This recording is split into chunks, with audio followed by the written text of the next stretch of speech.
말씀은 내 말을 내 마음에 두라라는 말씀으로 하나님 말씀 증거하도록 하겠습니다.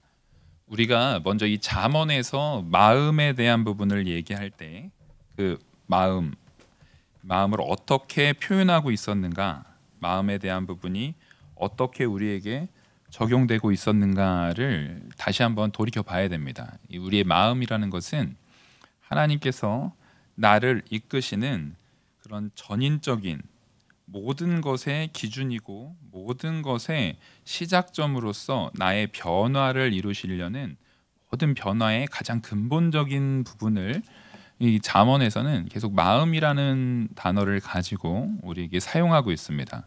그래서 내 말을 내 마음에 두라라는 것은 내 마음의 상태를 가장, 그러니까 나에 있어서 변화의 가장 초석이 되고 근본적인 그 변화의 상태를 반드시 말씀에 근거해서 가져와야 된다라는 것입니다.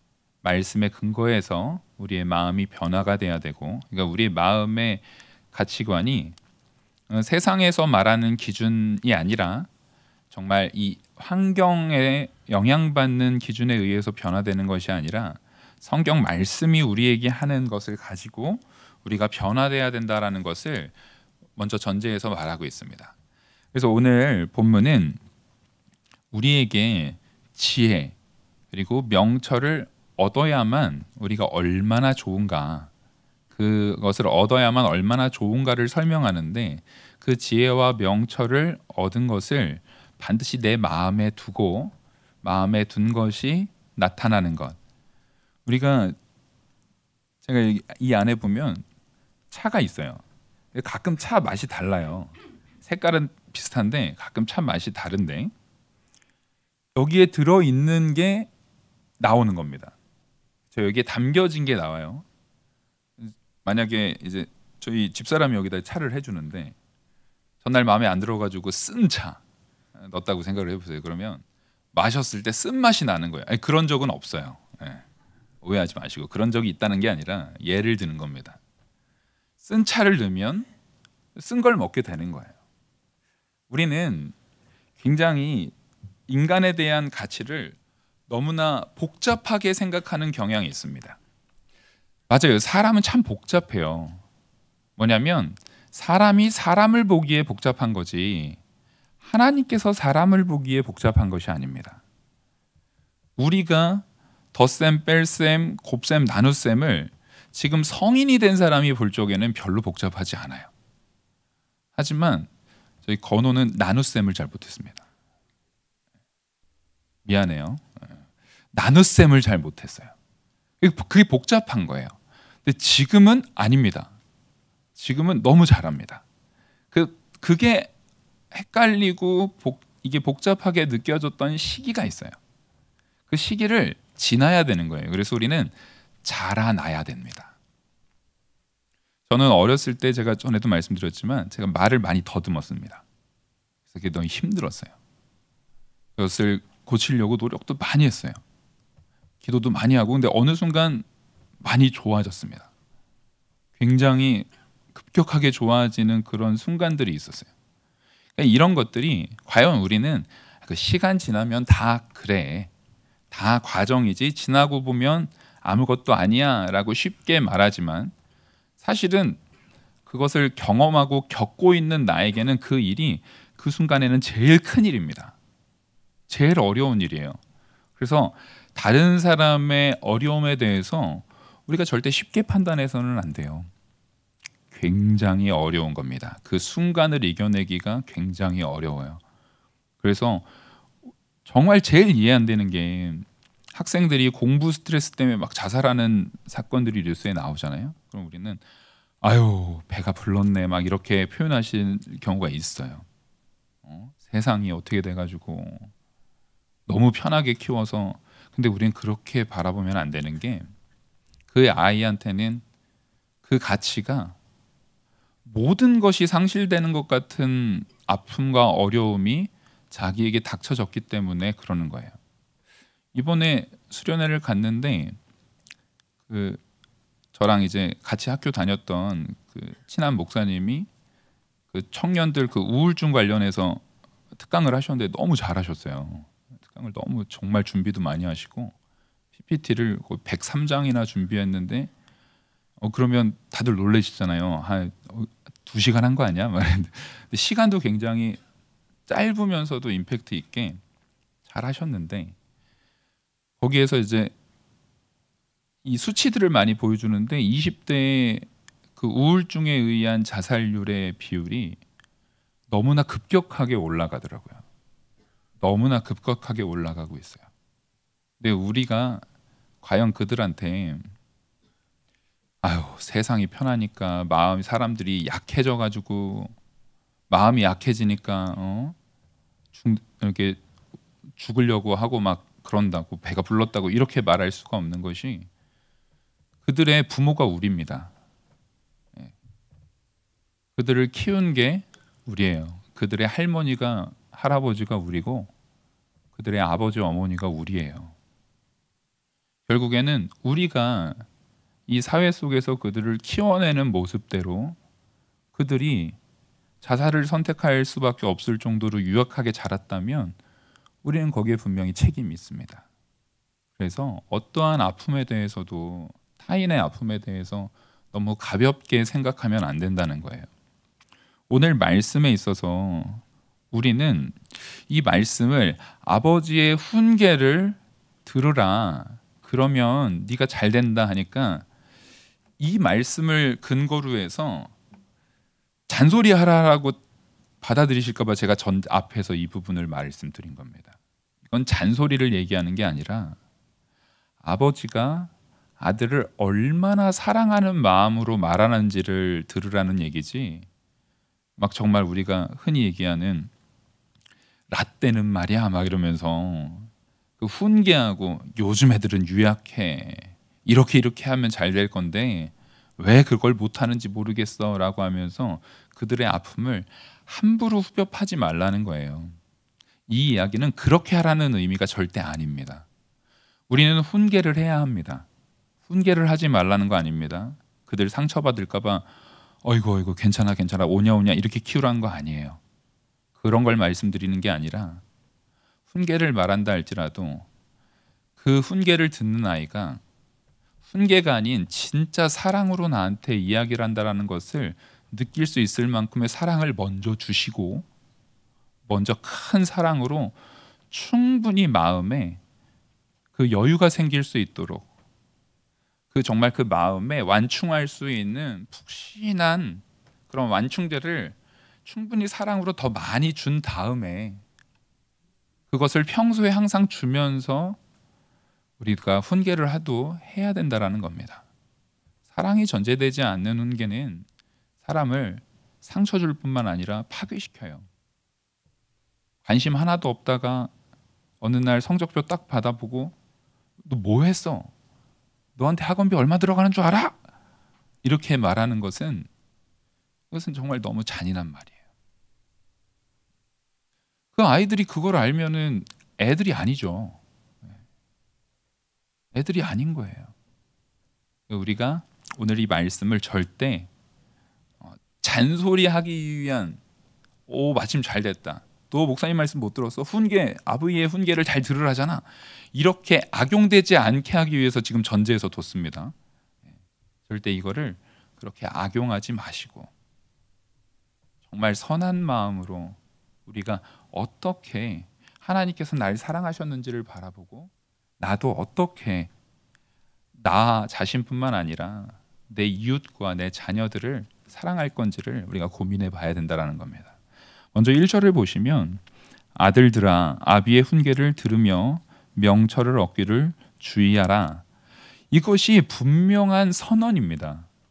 우리는요 다 하나님의 아들들이고 또 오늘 이 본문에서는 1차적으로 솔로몬 왕이 자기의 아들들에게 하는 말씀이에요. 그래서 분명히 우리는 나를 사랑하시는 아버지, 여기서 이 아들들에게 주는 이 훈계라는 것은 철저하게 지혜에 근거한 훈계입니다. 뒤에서도 계속 지혜를 말해요. 그 지혜라는 것은 잠언에서 말하고 정의하고 있는 지혜죠. 바로 여호와를 경외하는 것입니다. 여호와를 경외하는 마음 가운데 나타나는 그 지혜를 우리에게 선언하고 있는 거예요. 그래서 그 지혜에 근거한 판단, 그게 바로 명철입니다.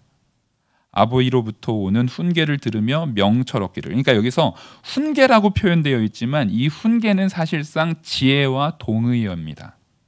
지혜를 같은 지혜의 표현을 좀 더 아버지의 말을 내가 잘못한 부분에 대해서 빗대어서 더 고치려는, 더 그것을 바꿔나가기 위한 지혜로서 훈계라는 표현을 한 것이지, 이것은 앞서 계속 말하고 이후로 계속 말하고 있는 지혜와 같은 말이라고 보시면 됩니다. 그래서 성경은 언제나 우리한테 지혜와 명철을, 잠언에서는 특히 그걸 얻으라고 하잖아요. 지혜와 명철을 얻어야 돼요. 다시 말씀드리지만 명철은 이 지혜에 근거한 판단과 행동입니다. 그래서 우리가 참된 지혜를 가진 사람은 아는 것만 많은 것이 아니라 그것이 행동으로 효과적으로 나타날 수 있는 것까지가 지혜와 명철이에요. 사실은 이것은 따로따로 떨어지면은 그것 자체가 굉장히 힘을 발휘하지 못합니다. 지혜만 있는 사람, 지혜만 있는데 행동이 없으면 그 사람은 다른 사람들한테 환영받지 못해요. 근데 행동은 열심히 하는데 지혜 없이 행동하는 사람도 환영받지 못합니다. 둘 다 우리는 헛똑똑이나 미련한 자라고 얘기를 하죠. 맞습니다. 지혜와 명철은 언제나 하나여야 돼요. 그래서 그 지혜라는 것 자체가 반드시 하나님께서 주시는 그 지혜여야 하고, 명철은 그 지혜의 영양분에서 나타나는 생명이어야 합니다. 나타나는 행동이고 가치여야 돼요. 그래서 내 말을, 바로 이 지혜의 말, 바로 이 훈계라는 지혜의 말을 어디에다 둬야 되는 거예요? 나의 마음에 둬야 됩니다. 이 마음의 지혜로 가득 차면 우리에게 나타나는 명철이라는 순종, 명철이라는 판단에 의한 행동은 내 안에 있는 것이 나오는 겁니다. 아까 말씀드렸듯이 물에 쓴 것을 넣었으면 쓴 게 나오는 거예요. 마찬가지로 우리는 스스로 우리 성도님 한 분 한 분의 마음을 보려고 그러면 도대체 모르겠어요. 우리 같이 사는 집사람 마음도 다 모르는데 제가 누구 마음을 알겠습니까? 경우에 따라서는 제 마음도 잘 모르겠어요. 왜냐하면 우리는 그만큼 지혜가 없기 때문에 그렇습니다. 하지만 그렇다고 해서 우리의 삶을 복잡하게 살아야 되느냐? 그렇진 않다는 거예요. 내가 그걸 이해하지 못했다고 해서, 내가 그것을 깨닫지 못했다고 해서, 내가 그것을 바로 판단하지 못한다고 해서 복잡하게 살 것이 아니라, 아이들에게 덧셈을 어렵게 하면 덧셈을 가르쳐주는 분이, 선생님이 도와줘야 되잖아요. 곱셈이 어려우면 곱셈을 도와주는 선생님이 있어야 되듯이, 우리가 사람과 사람과의 관계, 혹은 그 마음의 지혜를 둬야 되는데 그것이 잘 안 되는 모습, 판단을 통해서 명철한 판단에 근거한, 지혜로운 판단에 근거한 행동을 보이는 것이 잘 안 될 때 그것을 도와주는 이, 바로 하나님의 마음을 우리 안에 둬야 합니다. 분명히 말씀드리지만 이 과정은 나에게 있지 않아요. 이 과정을 내가 하나님의 마음을 가져와야 되고, 내 마음에 그리스도의 마음을 내가 잘 하려고 열심히 살아야지라고 하는 것은 없다니까요. 불가능한 걸 어떻게 합니까? 다행히도 그 말을 내 마음에 새겨서 두게 하시는 것은 하나님의 강권적인 역사입니다. 그래서 우리를 하나님의 자녀로 택하신 거예요.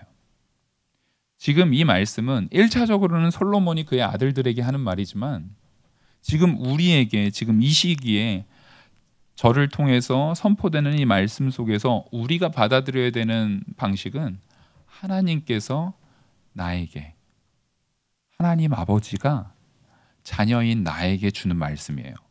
여러분들에게 지금 이 말을 하고 있는 겁니다. 내가 너희를 사랑해서 주는 그 훈계, 우리가 죄인일 수밖에 없는 우리의 죄의 문제를 해결하기 위해서 사랑을 많이 담아서 주는 그 하나님 아버지의 훈계, 그 훈계를 잘 듣고 마음에 두고 그것을 명철하게 하나님의 뜻에 따라서 판단해서 살라는 겁니다. 그래서 2절 보시면 내가 선한 도리를 너희에게 전하노니 내 법을 떠나지 말라. 바로 이게 정말 사랑의 훈계인 것이 뭐냐면, 아버지가 자녀가 생선을 달라는데 뱀을 주는 아버지가 있대요, 없대요? 없대요. 떡을 달라고 하는데 돌덩이를 주는 아버지가 없대요. 악한 자라도 그렇게 하는 이가 없는데 과연 하나님이 그렇게 하겠느냐라고 성경은 우리에게 말합니다. 맞습니다. 하나님께서는 우리에게 선한 도리, 우리에게 훈계, 지혜를 주시고자 할 때도 가장 선한 것을 줬다라는 거예요. 그래서 우리는 내가 받은 것을 다른 사람에 대해서 서로 간에 내 개인적인 생각에 관해 복잡하게 생각할 것이 아니라 하나님이 주신 것을 꺼내면 됩니다. 말씀을 통해서 하나님께서 내게 주신 것을 순종하면 돼요. 거기에 내 기분, 누군가의 관계에 있어서 기분 상함, 환경에 있어서 나의 어려움을 많이 포함시키면 시킬수록 하나님 보시기에 부족한 성도의 모습으로 나타나는 것이고, 물론 아예 포함 안 시킬 수 없습니다. 우리가 정말 객관적으로 나는 감정적인 부분 하나도 없이 말씀 그대로만 사는 사람을 딱 한 명만 저한테 알려줘 보세요. 내 주변엔 그런 사람이 있던데요? 그런 사람 없습니다. 우리는 그래서 끊임없이 그리스도를 닮아나가는 자들이에요. 하지만 성숙했다라는 것은 그의 나의 정서적인 부분, 나의 감정적인 부분을, 사실상 더러움이겠죠. 그런 것들을 하나님이 주신 지혜와 명철이라는 판단 가운데 하는 행동이라는 그 전체 맥락에 얼마나 많이 덕지덕지 묻혀서 보이는지, 아니면 그것을 더욱더 깨끗이 걷어내서, 최대한 걷어내서 보이는지의 차이인 것 같습니다. 우리가 점점 성숙해지기 위해서는 점점 본질에 충실하면 돼요. 나의 감정적인 부분을 섞으면 섞을수록 복잡해집니다. 하지만 그런 부분을 걷어내고 하나님께서 우리에게 하라고 하신 말씀에 대한 부분을 더욱더 분명히 세우면 세울수록 오히려 더 간단해지는 것이죠. 근데 우리는 잘 알아야 되는 게, 무언가를 굉장히 간단하게, 아주 심플하게, 아주 원칙에 근거한 아름다움을 표현하는 것은 굉장히 어려운 일이에요.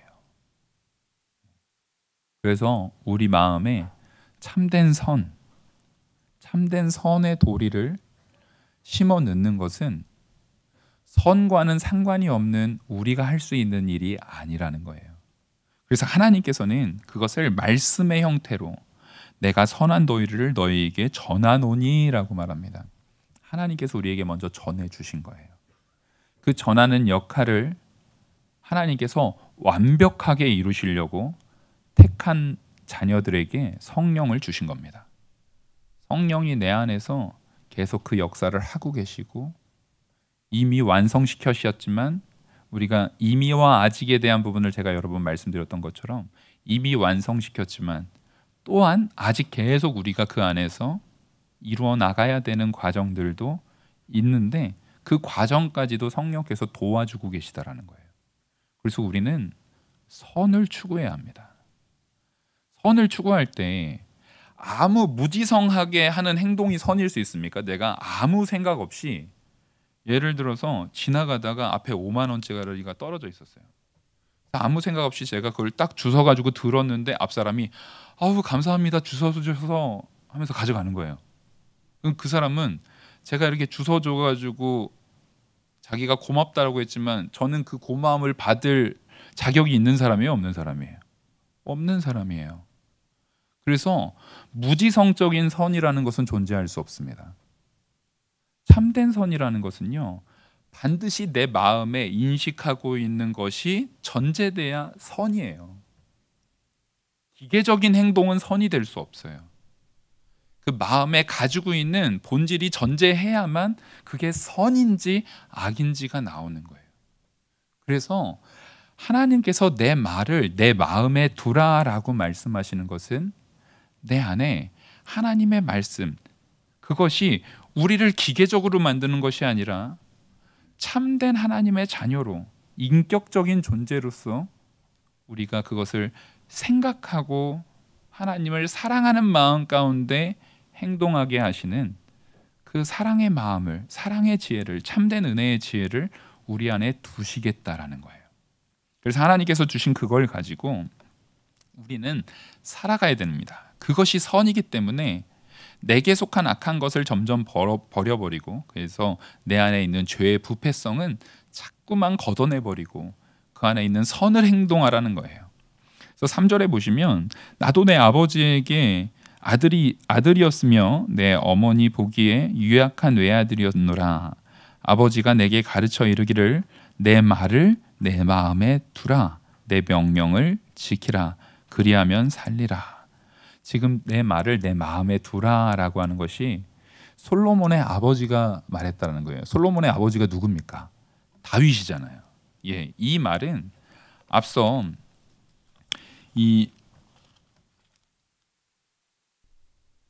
열왕기에서 보시면 다윗이 열왕기상 2장입니다. 열왕기상 2장 1절을 보시면 다윗이 솔로몬한테 마지막 유언으로 남기는 말입니다. 유언으로 남기는 말인데 제가 읽어드리겠습니다. 4절까지 보겠습니다. 다윗이 죽을 날이 임박하매 그의 아들 솔로몬에게 명령하여 이르되 내가 이제 세상 모든 사람이 가는 길로 가게 되었노니 너는 힘써 대장부가 되고 내 하나님 여호와의 명령을 지켜 그 길로 행하며 그 법률과 계명과 율례와 증거를 모세의 율법에 기록된 대로 지키라. 그리하면 내가 무엇을 하든지 어디로 가든지 형통할지라. 여호와께서 내 일에 대하여 말씀하시기를 만일 내 자손들이 그들의 길을 삼가 마음을 다하고 성품을 다하여 진실이 내 앞에서 행하면 이스라엘 왕위에 오를 사람이 내게서 끊어지지 아니하리라 하신 말씀을 확실히 이루게 하시리라. 아멘. 왕위가 끊어지지 않고 그 모든 것들이 이루어지게 하시는 이는 하나님이시라는 거예요. 그리고 그 하나님께서 우리에게 준 그 말씀의 계명, 그 말씀의 지혜를 온전히 지킬 때 이 모든 것들이 주어진다라는 겁니다. 여러분, 우리가 내 마음에 무엇을 두어야 되는지 다윗도 솔로몬에게 얘기했고 그 솔로몬도 아들들에게 얘기하면서 누구에게 또한 말하고 있는 겁니까? 지금 우리에게 말하고 있는 겁니다. 우리는 내 마음에 무엇을 둘지를 일주일에 한 번 주일날만 와서 고민하는 자들이 아니라 매일같이 내 마음에 하나님의 말씀으로 채워져 있는가, 혹은 내가 채우고 있는가, 그 채워진 말씀이 명철로 내 밖으로 표현되고 행동으로 표현되고 그렇게 살아가고 있는가, 이것을 매일같이 고민하는 자들이 되어야 된다는 것입니다. 이게 고민한다는 것은 내 안에서 성령께서 역사하시는 것을 우리가 같이 보조를 마치고 있는 거예요. 누군가를 가리키고 누군가를 교육하는데 그 가리키는 대상이 너무나 말을 안 듣고 너무나 무례하게 하고 너무나 정말 내가 상상하지 못할 정도로 터무니없게 행동을 하게 되면은 이 가리키는 사람은 너무 피곤합니다. 너무 힘들게 돼요. 근데 지금 우리가 나를 이 지혜의 말씀으로 명철의 행동으로 이끌려는 성령에게 그렇게 대하고 있지 않은지, 정말 문제 많은 학교의 학생, 그 학생처럼 내가 그렇게 성령을 대하고 있지 않은지 우리가 돌이켜 봐야 된다는 것입니다. 그래서 우리는 언제나 하나님께서 내 안에 주시는 그 지혜를 단순하게, 일단 받으실 때는 단순하게 받아 누려야 합니다. 근데 이걸 복잡하게 써야 될 때가 있어요. 여러분, 단순하게 받으라고 해서 인생을 단순하게 살라는 얘기는 아닙니다. 순종에 있어서나 내가 그것을 행함에 있어서는 좀 단순하게 전적으로 순종하면 좋겠어요. 근데 이걸 복잡하게 써야 될 때가 있어요. 그게 뭐냐면, 따라하겠습니다. 그 지혜를 타인에게 말할 때는 복잡하게 말씀하셔야 됩니다. 뭐냐면 복잡하게 말씀하라는 것은 하나님 말씀 자체는 단순해요. 근데 아까 말씀드렸듯이 내 마음도 스스로도 잘 모르고 내 아내의 마음, 내 자녀의 마음, 내 이웃의 마음을 우리가 잘 모르잖아요. 그 사람의 마음을 헤아리려면 복잡해지는 거예요. 맞습니다. 상대방을 대할 때는 여러분 복잡해지셔야 돼요.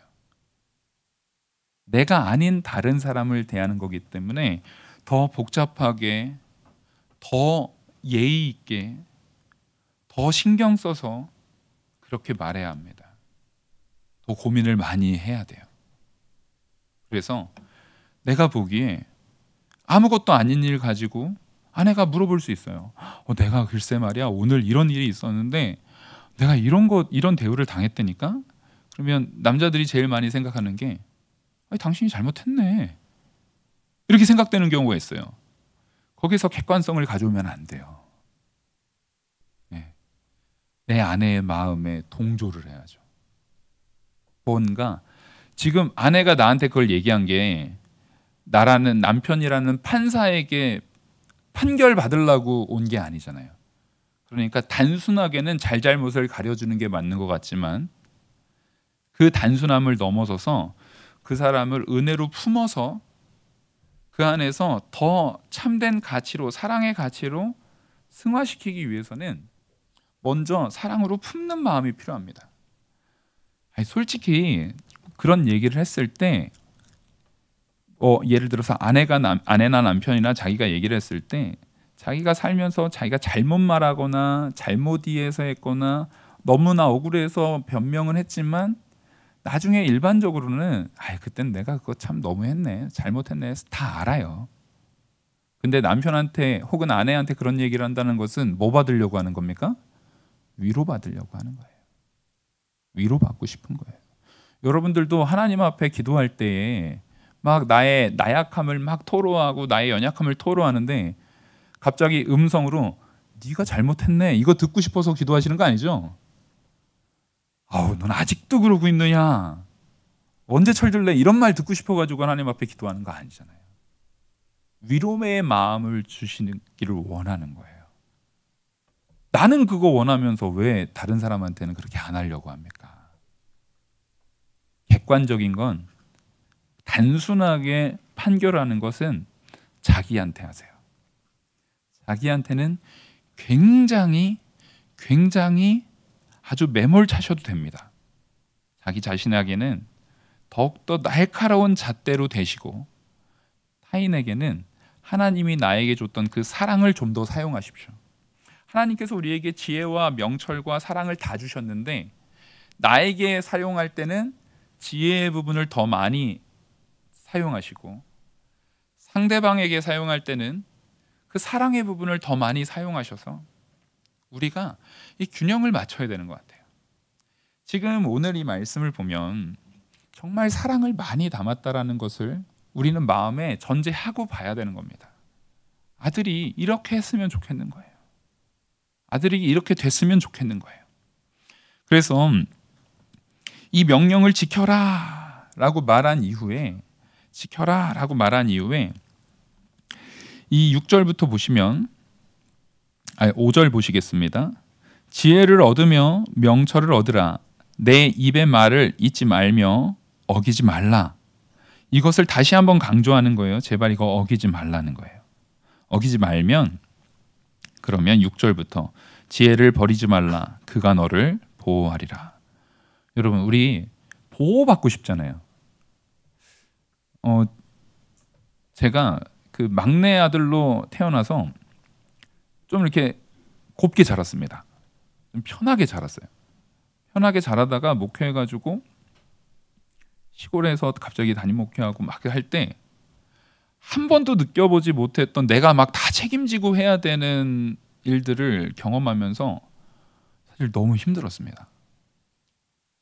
제 안에는 이 막내가 받았던 누렸던 그 유압감이 항상 있어요. 그 어디 가겠습니까? 이게 막내인 거예요. 그렇게 막 힘들다가 제가 영학교에 딱 청빙이 돼서 솔직히 다른 것도 다 좋지만 설교하고 뭐 이런 거 다 좋지만 제가 제일 좋은 건 뭐냐면 당회 장로님들이랑 같이 있는 게 제일 좋아요. 왜요? 제 맘대로 제가 막 이렇게 고민해가지고 결과를 딱 해야 되면은 너무 그게 부담이 돼요. 근데 당회를 하면 장로님들이 계속 물어보십니다. 목사님 어떻게 하고 싶으세요? 어떻게 하고 싶으세요? 피곤하실 거예요. 제가 되게 또 우유부단하거든요. 아니 그것도 좋기도 한데 이것도 좋기도 하고 잘 모르겠네요. 막 이렇게 막 하면 이렇게 잘 조율을 해서 딱 했을 때 장로님들이 해주시는 말씀이 있어요.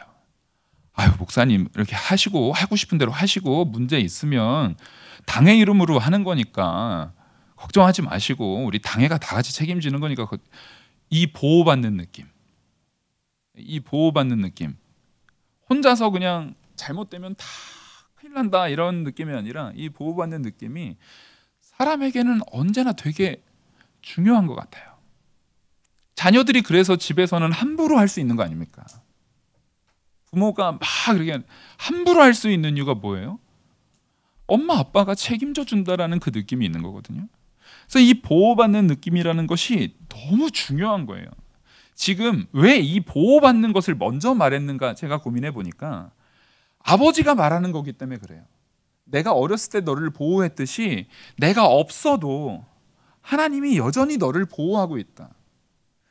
제가 그래서 나이가 아무리 많아도 나이가 아무리 많아져도 여전히 나를 보호하고 계시는 우리 아버지의 하나님이 계시고 하나님 앞에 우리 모두는 아이와 같습니다. 하나님께서 여러분들을 보호하고 계시다는 것을 잊지 않았으면 좋겠어요. 그런데 우리가 그 보호를 받으려면 아들이어야 되잖아요. 하나님의 자녀여야 되잖아요. 근데 하나님의 자녀인데 하나님의 지혜를 받지 않은 자는 있을 수가 없습니다. 우리가 하나님의 택한 백성이요 하나님의 택한 자녀라고 한다면 반드시 지혜를 받은 자입니다. 그래서 그 지혜 가운데 그것을 버리지 말고 그 지혜를 붙들고 나가라는 거예요. 그러면 또 그 지혜 가운데 그를 사랑하라. 그가 너를 지키리라.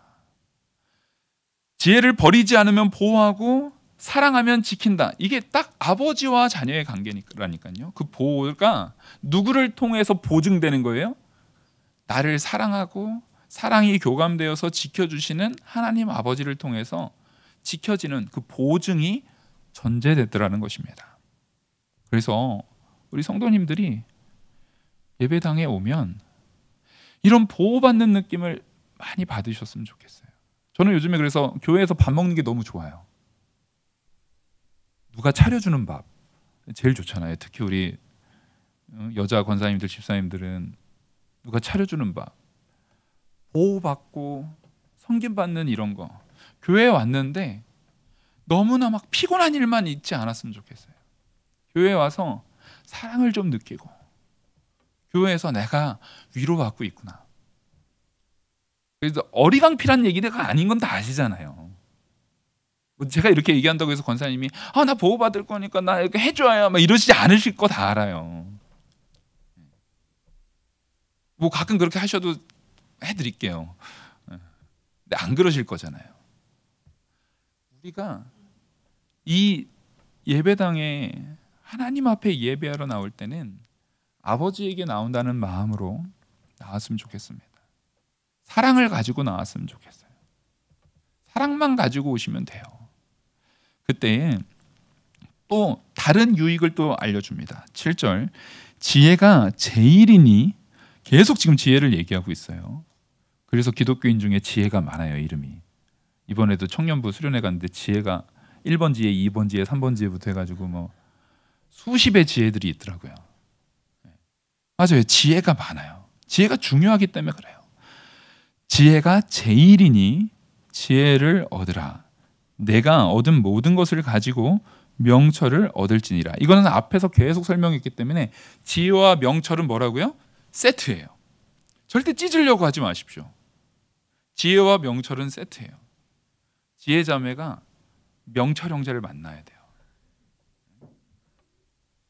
명철이라고 이름 지어서 며느리로 지혜 데려와라 이렇게 해도 돼요. 이게 정말 지혜와 명철은 하나로 묶여야 돼요. 굉장히 중요한 겁니다. 있는 게 나와야 돼요. 아무것도 생각 없이 나오는 것은 의미 없어요. 선한 것이 없이 나오는 행동도 의미 없어요. 지금 그걸 말하는 겁니다. 그리고 8절, 그를 높이라. 바로 누구를 높이라는 겁니까? 여기서 아버지를 높이라는 의미도 있지만 여기선 그거 아니에요. 지금 여기서는 계속 아버지가 아들에게, 할아버지가 아들에게 했는데 여기선 그라고 말하고 있잖아요. 이것은 그 아버지가 말하는 그 지혜를 주는 대상인 하나님을 말하는 거예요. 하나님, 바로 그를 높이라. 그리하면 그가 너를 높이 들리라. 잘 아셔야 됩니다. 솔로몬이 아들을 높이 들어주는 것도 아니고, 다윗이 솔로몬을 높이 들어줬던 것도 아니고, 하나님께서 다윗을 들었듯이 솔로몬도 들었고 그 자손들을 들어주신다라는 거예요. 그래서 하나님께서 하나님을 높이면 하나님이 너를 높이 들리라. 만일 그를 품으면 그가 너를 영화롭게 하리라. 하나님을 품으면, 우리가 하나님을 품을 수 있는 유일한 방법은 성령이 계신 거잖아요. 성령의 마음을 품는다라는 것은 성령을 내가 이제 초대한다가 아니에요. 성령은 이미 오셨어요. 성령이 행동하는 대로 내가 명철하게 그대로 판단해서 행하면 그 성령이 우리를 점점 영화롭게 만드는 거예요. 제가 부족하지만 하나님 앞에 순종하다 보니까 하나님께서 저를 정말 영화롭게 해주셨습니다. 영화교회 담임 목사님으로. 교회도 영화교회예요. 이렇게 영화로울 수가 없잖아요.